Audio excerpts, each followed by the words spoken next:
Welcome back, everyone. Welcome back. So, I have a question. What are you going to do? I know this is a thing that comes up a lot, and I don't mean to harp on it, but I'm curious. What are you going to do when your kids start school about Santa? I'm gonna just teach them I'm gonna have Arcus teach them of Sinterklaas. And Oh Lord! and be that. I mean, are you gonna tell them not to like ruin it for other kids and stuff? No. I mean, here's the deal. I'm not the only decision maker in this house. Remember. So What do you mean? I have a feeling that the wife is going to want to go on with the tradition. But now's the time. Like, it ain't like, I mean, like, Jack's old enough now. No, not really. I mean, yes and no. I mean, I just think all yes, actually. he's not even 3. Yeah, absolutely. He remembers things from when he was 3. But he's not even And he's 3. going to remember them, like, next Christmas. I mean, we'll see. I don't know, actually. The reason why I ask is we we just did the Santa workshop thing at my daughter's school. Right. And so that's a big, like, thing. Well, I mean, they have all these things that happen at the school, and this is not, I've been curious if it's just like my daughter's school or if this is a common thing at every school, but like the elf on the shelf, that is a thing that every teacher's classroom does. Which is, that's so weird to me, because that was just not a thing when... Right. It wasn't a thing for us, right? Yeah, my elf arrives tomorrow, actually. What, is it a new elf? A resurrected one? Did you kill yours? No, I never had one here. It's not been a thing. And I've always told my daughter whenever she's asked, like, why don't we have an elf? And I'm like, well, maybe it's a thing. Like, it's kind of like your house elf from Harry Potter. You haven't read Harry Potter, right? No, I haven't read it. Okay, well, like in Harry Potter, like there's these house elves, and like it's part of your family. It's something that like it's property basically. They're slaves, and so like whenever you die, it's inherited down throughout your family. And so I told her maybe that like the elf on the shelf is kind of like that too, where since I didn't have one growing up, we don't have a family elf sort of thing. I was like, so maybe that's why we don't have one, and like the reason why they have one at her mom's house now is because maybe. You know, Crystal's husband had an elf or something like that. I was like, I don't really know. I basically try to play dumb, like, well, I don't know. I mean, maybe this is why, sort of thing. And so I think it makes it seem more believable too. Whenever I also don't have a clue. Well, how are you going to explain away this one then? Well, that's the thing. I don't know, because she asked the fairies if they would send a letter to Santa Claus and get us an elf. I still wish she asked the fairies if Santa Claus is real. No, I do agree that would probably be the most fantastic thing that she could ever ask them. So you know, after she asked, and I asked her the next day, I was like, well, what'd they say? And so they didn't respond. She's like, but I'm pretty sure I saw something jump out of the mailbox when I opened it. So she's convinced that there's somewhere around here there is an elf, and he's been sent, and we haven't seen him yet. So she thinks that he's here, that the elves fulfilled the request, and the fairies fulfilled the request, and he's here somewhere. We just haven't spotted him yet. So where does the elf go after this holiday? He lives with Santa. He's basically a spy for Santa. He comes to your house for Christmas and he reports back to Santa. Like, she'll tell me about at her mom's house, like, oh, the elf wasn't here today. And I was like, where did he go? He's like, oh, I think we went back to the North Pole to put a report in because he wasn't around today. So like each day, you know, she wakes up and like the elf has got into something new. Like this morning he was in the bathroom and he unrolled the toilet paper and was all messed up in the toilet paper. And they're kind of like mischievous to some degree. They always are doing something. Right, but I mean, when the holiday's over. Yeah, when the holiday ends, they go back to the North Pole because they live with Santa year round. Okay, so you have to like hide them. Christmas. Yeah. So now you have a new thing to hide. Well, I have in my office, there's a closet, and she knows that she's not allowed in that closet. She knows there's a shotgun in there, but she also knows that's where all the toys are hidden. And she respects that. And like she knows if she ever goes in there, all those things go back. So actually I just put everything in that closet. And she's always respected that, and I just hope that she'll continue to respect that. Yeah, I mean, that's good to have that be a space that is respected because it makes it easier. Right. I mean, she might hit an age where she finally just goes in there. But with I mean, the shotgun's not loaded. I don't even keep bullets like in there either. I keep them separate, so just for extra safety. But I think it's just one of the things to prove why you can't go in there. I purposely bought a shotgun just so my daughter wouldn't go in that room. But yeah, I mean, I do hope that the shotgun helps keep her out as well. But yeah, so far that's worked out for us. But yeah, I don't know. I wanted to keep this elf tradition thing something. It's like that's where I drew my line. I was finally just like, listen, I don't want the whole elf thing. But now you're going to have the whole elf thing. Yeah, no, that's what I'm saying. I drew the line. line. You and your concept of fairies, and it just blew up in your face. I guess so. Yeah. I know a lot of people whose kids have this whole fairy garden thing going on. I don't know to what extent each family takes it, though. Like, I don't know. I've never heard of the fairy garden thing until you. I know there's lots of kids I know that have them, but I don't know how many of the kids like write letters to their fairies and stuff. And that wasn't something that we taught her. That was just something she started doing. So like the mailbox that she sends everything in, that was an Easter present. It came from the Easter bunny, and it had like eggs and stuff inside of the mailbox. And like, we never said like this, you know, no one ever said this is a fairy mailbox or anything like that. She just like set it up with the rest of her fairy stuff. And then one night she was like, I'm gonna put letters in here. And I was like, okay, who are these letters to? And she's like, I'm gonna write to the fairies. And I was like, oh, well, I don't know if they'll respond. And it kind of went from there. The thing that's my selling point on that was whenever she lost her tooth, she was like, I'm going to put my tooth in here for the tooth fairy. And I was like, that's a fantastic place to put your tooth for the tooth fairy. It's not under a pillow that's hard to get to. So I guess since I didn't, like, I kind of interrupted your point, but as a parent with a child in school, which I'm not there yet, does the school have any discussion with parents and say, like, you know, oh, if you're a parent of a non-believer or whatever, like, we try to respect all, you know, blah blah blah blah blah. I do remember something. In kindergarten she got something home, and maybe I don't know if it was from like the school or from her class, but I do remember getting something home at one point and basically asking that question. You know, does your family have beliefs that this infringes on? And I remember, I think we talked about this last time we recorded it, even because I remember growing up that like whenever we would do the Santa stuff, there was a group of kids that got pulled out of the class, and I just assumed they went somewhere to be sad because they weren't able to participate. Yeah, we definitely did talk about that, but I guess we didn't talk about it to an extent of, do they somehow tell you to, do they tell you to tell your kids not to ruin it for other people if you like are openly a non-believer or whatever? No, I guess they just hope that your family's not an asshole. Now I'm just an asshole for being a truth teller. I mean, if you let your kids go and ruin fun for other people, I think that does qualify as being an asshole. I mean, I think that's just bad parenting, not teaching your kid. No, I'm not saying you're a bad parent, because I don't think you would purposely teach your kid to just go ruin fun for other people. But I think parents that don't make an effort, because they know that the majority believe in this thing. I mean, you know, I've talked to my daughter about like Christianity even. I'm like, you know, don't go around telling your kids that, you know, your dad doesn't believe in God, or that, you know, you have your doubts about the Noah's Ark thing or things like that. I was like, you know, this is what people believe, and respect their beliefs, even if it doesn't in line with what you think is true. So I don't know. I think that's just part of parenting.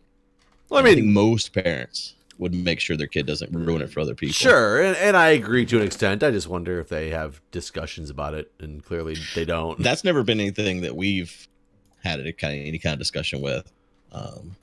So, yeah, I don't know.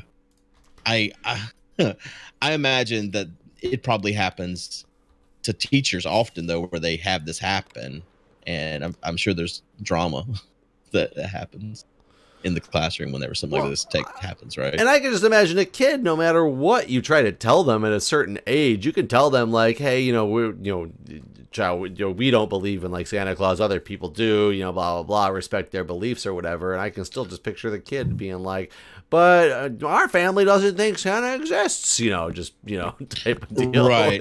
I think it like I mean, and I think that probably happens still, but like I think if you're in first grade or kindergarten or any of those early grades, I think what happens is you're such a minority at that point that the rest of the kids are like, "What? Your family's And then crazy," you you get know, and beat that's up on probably the like it. playground. Yeah, you probably do. It's, it's You know, I've noticed that it seems like, and maybe this is just the adults seeing the kids, but I feel like there's a lot less bullying at my daughter's age than there was when I was a kid. Because I remember there was just constant bullying, but like looking at the kids and like trying to like watch them and stuff, it doesn't seem like anyone's like on the outs in any of these classrooms and stuff. And I've noticed the language that the teachers use has kind of changed from whenever I was in school. There's not, you know, your classmates, everyone is your friends. And like even whenever the teachers talk to you, like if they're getting loud or something, she'll be like, "Hello friends, we're getting a little loud." So no one is like classmates or anything like that. It's all friends. And so I don't remember it being like that whenever we were growing up. that's interesting because it makes you wonder: are new strategies working to help decrease bullying, or are you just like misremembering, you know, how bad bullying actually was, or maybe you just don't see it because it's only for those who get bullied that really see it in a certain way. Like it definitely adds a lot of questions on which one of these like I is don't know if accurate. just because I'm an adult, I'm not seeing it because I'm not there all day with the kids or whatever. Right. But like when I am at the school, I've never seen anyone getting bullied. Well, I guess. because like, no, I guess you don't normally do it in front of the adults anyway. Right. I was gonna say because honestly, like it's almost making it sound like the adults in my day didn't care that anybody was getting bullied because they clearly would have seen it, right, and just done nothing about it based on this perspective. I remember complaining to my teachers about it, and I got treated worse by the teacher. Like when I was going to school here, I had gotten into some trouble, and I blamed some of it on my cousin, and I lied, and I got caught in my lie. But then after that, like school was ruined for me because like I was new to the school. I'd only come here because my dad was sick, and so like my cousin had gone to school here his whole life, and like after I like lied about him, I brought a Playboy to school. Is the long story or short story of this. How did you blame that on your cousin? I did. I said that he brought it, and I was holding it for him. The good old no, I'm just holding it for someone else. Yep. And so you know, of course, he got called to the office too, and had to deny it and all this. And so, you know, we both did this to each other. I remember one time I was in Texas during the summer, and he caught the forest on fire here, and he told his mom and dad, "I think I saw Jason out there in them woods." And they're like, "Yeah, no." I saw him playing with a lighter too. What a weird coincidence. So you know, we were both kind of guilty of that. But after that happened at the school, he had like everyone against me. Like it was, I don't think people would believe me even now as an adult if I tried to tell them how bad it was, because like this was also the year our school burned down, and so we were in these little like trailers outside of the main building. Like every classroom was just in these little trailer buildings. Was this because of said forest fire? No, he did not. They actually caught the guy eventually that had burned the school down. I found out recently. But back then, it was an ex-student. Back then, the school my daughter goes to now was a K through 12, so it was like all grades or whatever. But now it's just an elementary school. But back then, it was the only school around, so it went all the way. Anyways, so we were in these little trailer buildings, and like the teacher would leave the room, and she would say, you know, so and so, you're in charge while I leave, and the whole class would immediately start plotting together. Like they would literally say, "All right, what can we tell him Jason did?" And like, "All right, yeah, he started yelling cuss words, and we couldn't get him to stop." And they're all just sitting there talking like I can't fucking hear him, and like the whole class would plot against me. And then the teacher would come back, and they would just all have this shared story they would tell her. And so it's like literally the entire class against me. And there wasn't anything I could do to refute that, because you got, you know, 28 other kids saying this is what happened versus me. Dude, and so that's what my whole like 4th and 5th grade was like. It was like that constantly. That's fucked up. It was awful. I hated going to school because it was just constant bullying. And like I had no friends at all. The one guy I thought was my friend, I remember loaning him a Nintendo game. I never got that back. So yeah, no, it was awful. That was also the school where like someone peed in the trash can because like all of our classrooms had like its own bathroom or whatever. And because again, we were in these little trailer buildings, and someone peed in the trash can. The teacher wanted to know who did it, and every bathroom, there was only 2 bathrooms in the classroom, a men and a woman's, and they're individual, so it's not like anyone was even in the room while you're using the bathroom. And the whole class accused me of doing it, like anyone could know. And I mean, I didn't do it. I did not pee in this trash can. But I was accused of it. And so like the boys lost their recess privileges until someone admitted to doing it. And so like every day, her name was Mrs. Ferguson. She'd pull me out of the classroom, and it got to the point where she started even saying in the class, "We all know Jason did it, but until someone admits it, no one's getting recess." And like, why don't you just admit it, Jason? Just let the kids have recess, man. My dad finally went down to the school, and like you could hear him yelling at her outside of our classroom. And then she comes back in the classroom, I remember, and going, "Well, I guess I was wrong. I've been informed." But like she was a bitch. Like I asked about her recently, and apparently she works down at like the main office now, like the district office. I need to go fucking talk to her actually and just be like, let's talk about this fucking trash can woman. But I haven't ever done that. But it was such a weird thing too, because when I lived in Texas, like I was on the football team, I was popular, like everything was great, and then I moved to come stay with my dad while he was sick, and this is what I had to deal with. So it was just this weird thing where I went from being, you know, mostly a popular kid to like just completely picked on and bullied, which I guess I did it to myself in some degree with the whole Playboy thing. But yeah, I don't know.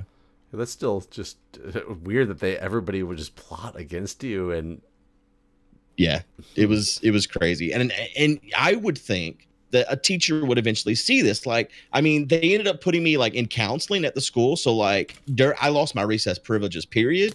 I had to go see the counselor every day during recess and talk about like my family life and all this other shit. Like, I guess he thought I was totally fucked up, gonna fucking shoot the school up. I mean, this was back before people shot the school up. But if it was like this, you'd be in like jail now under constant surveillance. Right, basically. I mean, one time in Texas, I accidentally brought a boot knife to school in my jacket pocket because I'd been playing with it the day before and just didn't realize it was in my inside pocket. And I'd gotten a fight with a boy at the school the week before. And so when I got to school, I realized the knife was in my pocket, and I freaked out. And so I put it in my book bag, like down at the bottom under a bunch of stuff. And then like my English teacher apparently went through our bags during lunch, because we had this weird English class where we would go to class, and then halfway through the class, we'd go to lunch and then come back to her class. And I remember coming back from her class, and the knife was just gone. And I was like, what the fuck? Because I kept like checking it all day long, making sure it was there, because I was terrified that I'd brought this knife to school. It was just gone. And then later that day, I was in art, and I got called down to the principal's office, and they're like, you know, they got the knife, and they're like, all right, you're like, but cousin, we know you brought this to school. Yeah, this was a different school, so I didn't have the cousin to blame it on. But I just told him the complete honest truth, and I remember him being like, no, bullshit. We know you brought this to school. I think it was Stevie was the name of the kid I was supposed to be there to stab. And they even made it that you brought it purposely because you're about to stab someone. Right. They thought I was going to stab someone, and you know, I definitely wasn't. And I told them the complete truth, and I got suspended from school for it. But it was just a 2-day suspension. Nowadays, you'd be expelled permanently for bringing a knife to school. Yeah. But yeah, I think that a lot of things like that happen though, and kids, like, it's like one of the, like, for instance, if that happened to me in this day and age now, I would have been expelled from school and possibly like ruined my whole future because of one small mistake like that, right? So like, I wonder how often a whole kid's future gets ruined because, you know, they were playing with a knife and accidentally brought it to school the next day or something like that. And meanwhile, there was no malicious intent at all. I mean, sadly, it could be a lot more often than we realize, for sure. Yeah. I remember when I was in, not the same type of story, but when I was in my EMT class, I mean, we're talking, you know, in 2009, I was, you know, 30 years old, you know, not quite 30 years old at the time, but, you know, we're talking older in life.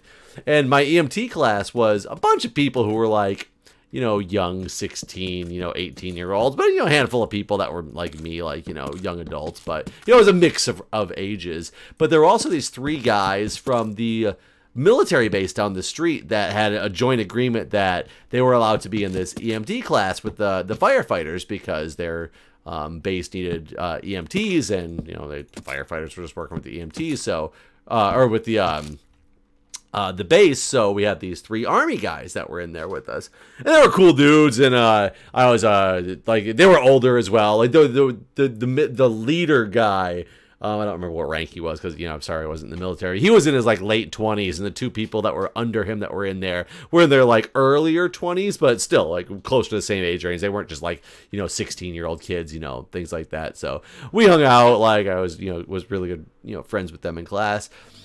And one day we got in trouble in the class and it's funny because I felt like I was back in high school again because I'm getting in trouble in class for right. What happened was our instructor had found what they constituted threats written on a piece of paper that had I don't know if it was on the ground or what it was, but it constituted these threats. And we literally got back from our lunch break, and it was a lunch break for adults because you'd leave and you drive to go get your lunch somewhere, and you come back to this. I'm 30 fucking years old. We come back and they're literally just lecturing us about threats to people and what it means, and how until somebody owns up to who made these threats, and clearly you must know who you are, we're gonna hold everybody back. Nobody's gonna graduate this EMT class. We're just gonna cancel it right now. Expel, quote, everybody, kick everybody out, except for these 3 guys. The only 3 people in this class that are gonna pass this class are gonna be these people from the Army, because they're not part of the fire department. They don't deserve to have to go through this. It's a shame that the Army has to see us act like this. Oh God, it was them, wasn't it? The next day, all of a sudden, nothing was said again because he made us sit there. He was done with content at 2:00. Class didn't until 4:30. They usually let us out early if we were done with content. We sat in these seats silent for 2.5 hours because he wouldn't let us leave because we had to get the hours. He's not going to let us leave anymore. He didn't teach us anything. Literally 2.5 hours with silence. We just sat there until they let us go. The next day we get back there, all of a sudden lecture's going on like normal. Not a fucking word is said. And I'm talking to the Army guys on one of the breaks about what the hell happened, and they filled me in that they were writing jokes to each other, and it had fallen out of one of their papers on the ground. So when they realized that this paper that they were writing threats, quote unquote, to each other, they were friends. They were just having a dicking around with each other in the middle of this boring class.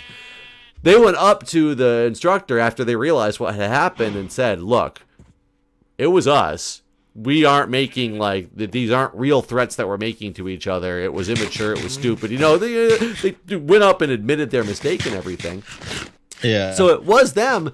But the fucked up thing was the lead instructor who just gave us this whole speech, made us sit there for 2.5 hours, never said another fucking word about it again after he That's such bullshit. Yeah. He didn't own up to Yeah. Just tell us. We found out who it is. It's my apologies to telling everybody else basically there. Don't even have to out it. Don't even have to tell us it was the Army guys that did this. Just be like, the parties have come forward. The situation is now resolved. Moving on. Just didn't say a word about it again. And it's fucking like egg on this dude's face, and he knows it because he literally just, basically praised these 3 guys and just bashed everybody else out at the knees when it turns out it was those 3 guys. And luckily those 3 guys weren't assholes and weren't just going to be like, okay, we're clearly off the hook. We just won't say a word. They, went and admitted their mistake. They knew it was them. They went and admitted their mistake. And, it was just fucked up. So fucked up. I found out years later who peed in the trash can, and and was it he's an Army got guy? the same last name. No, but he's got the same last name as the teacher, and I always wondered if they were related because I would have loved that aspect if they were. After all, wait, are you sure it wasn't the teacher? Right. God. I want to know how did they find out? How do you find out somebody peed in a trash can out of curiosity too? I don't know how they even I would love to know the whole story, honestly, because all I know is the version of the story where I'm getting yelled at outside after everyone has because I remember them passing a thing around the class, and you had to write down if it was you, and it was going to be anonymous or whatever. And I guess a lot of people wrote down it was me. And you're like, that's not the exercise. It was right. And maybe it was also, if you know something, you can say something, sort of thing. I don't really know exactly. I remember being in the classroom and being told to write down who did it, basically, and like it wasn't me, so like, you know, whatever. I was always overly honest as a kid too, because I guess because I got accused of lying. Like I was like, I'm just not gonna lie about things, and like, because if I don't lie, then I can't get in trouble. But that sure as fuck doesn't work, because you're still accused of lying when you tell the truth.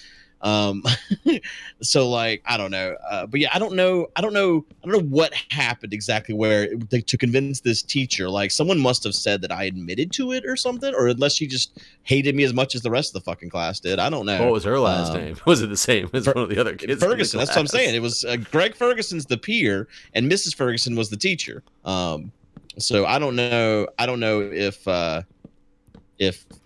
they're related though. But I do think I will look. I mean, I know exactly where she works. I think I'll go pay her a visit sometime soon. I'd be like, so about that trash can.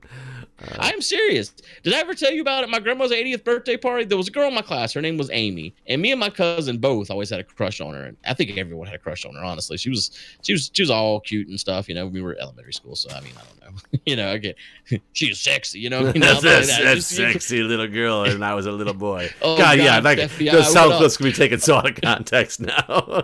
Yep. Nope. Your next thing now. Racist Done. Jeff now pedophile. Yep. Jeff. No longer can I run for any political office ever. But you know, I didn't know this at the time, but we were related, and I guess that's fine. I live in the South, but that's how you justify it to yourself. But I found out years later honestly, I didn't even know up until adulthood, and at my grandmother's 80th birthday party. So hell, this has been 13 years ago at this point. She was there, and I was like, I remember you and all this, and that's when I found out we were related. And after the whole thing was over, we're standing there, and we're standing beside a trash can, and it reminds me of the whole incident. And so I say to Amy, by the way, I didn't pee in that trash can. And she just looks at me so confused. And I guess it didn't resonate with the girls as much because they didn't lose their recess and stuff. But she had no fucking idea what I was talking about. And she's just looking at me and looking at this trash can we're standing beside. And it's the most embarrassing moment, I think, of my life, honestly, where I told my, I guess, cousin that I didn't pee in the trash can. And then I tried to explain it to her, and then I don't know. I hope that she has no memory of this. But boy, it's rough. I didn't pee in no trash can. What did you ever see that South Park with the poop in the urinal? Yeah, I think you asked me this. I think I've told you. You have talked about it before, but I couldn't remember all the details. So I also wanted to hear it again. I remember the Amy story now. I'm still embarrassed about that one. I just like to make you relive some embarrassing moments of your life over and over and over again. I was telling one the other night, and I guess I haven't ever told this story on Twitch before or in any video or something, because everyone act like they never heard it. But my grandma, someone started talking about a poop knife. You ever heard of a poop knife? I've heard about it from It's Always Sunny. Oh, is it an Always Sunny thing? Apparently, it started on Reddit. It's like the whole Doritos and all those other memes on Reddit. Where you know it doesn't matter if you don't know the Dorito story. You don't want to know it. I don't think I know the Dorito story, but I might look it up now. But I mean, not right now. It's the grossest thing. No, it's the grossest thing. Just leave that one out of your memory. You'll be better off. I'll probably read it thoroughly. Well, twice. Don't anyone else out there read it. Anyways, Doritos poop knife, everybody. Okay, Google, what's a Doritos poop knife? I mean, Alexa, what's a Doritos poop knife? Let's see if that got some things going on for people at home. God, Doritos poop knife. Well, anyways, whenever I was growing up, at one time, this only happened once, but I'd taken a shit and it was too big to flush. Like the bank's too big to flush. So my grandma made me go outside and get the damn hoe to like chop it up with so it would flush. And she likes to tell this to everybody. She hasn't told it in a while, which is good because I haven't had to hear it from her in a while. But my cousin would torment me with this fucking story my whole childhood. He'd be like, "Oh, the old poop hoe." Poop hoe. Yeah. I just want to know, like, I want to know what's going through your grandmother's mind when she's like, I gotta tell somebody else about the whole poopo. I know, right? Like, don't embarrass your grandkid. That's amazing. I mean, that is like, is that her point too? Does she know it's that embarrassing, or does she just think the story's super funny and thinks that people? I mean, also everyone find would it always funny? laugh, so I think she just enjoyed entertaining people with the story, and that was her like, I can make people laugh. I tell them about the poop hoe. Oh, the poopo. I take it Twitch liked it too. Oh yeah, yeah. Do you have a poopo emoji yet? No, I don't know if they'd allow that. I mean, you could try, see what happens. Yeah, I've seen worse. you never know what they'll allow. Maybe I should do a thing where if I get to my next emote, I have to get to 1,200 subscribers to get to my next emote, and I'm at like 600. So like, because I got a huge gift sub like a year ago, and so it's there's no chance I'll ever get another emote. Basically, I have the number of emotes I will always have. So yeah, make a goal. If I unlock a new emote, it'll be the poop hoe. I mean, it might get you there. It might. All you need is 600 of your followers, which is all of them, to buy a second account. Right? Yeah. It could be done. But anyways, we should stop here. We've gotten most of the walls done. Yeah, I know. Actually, I have to go out and get some more wood just to start making the fences. I just don't remember, before we actually end it, some of them have the glowstone.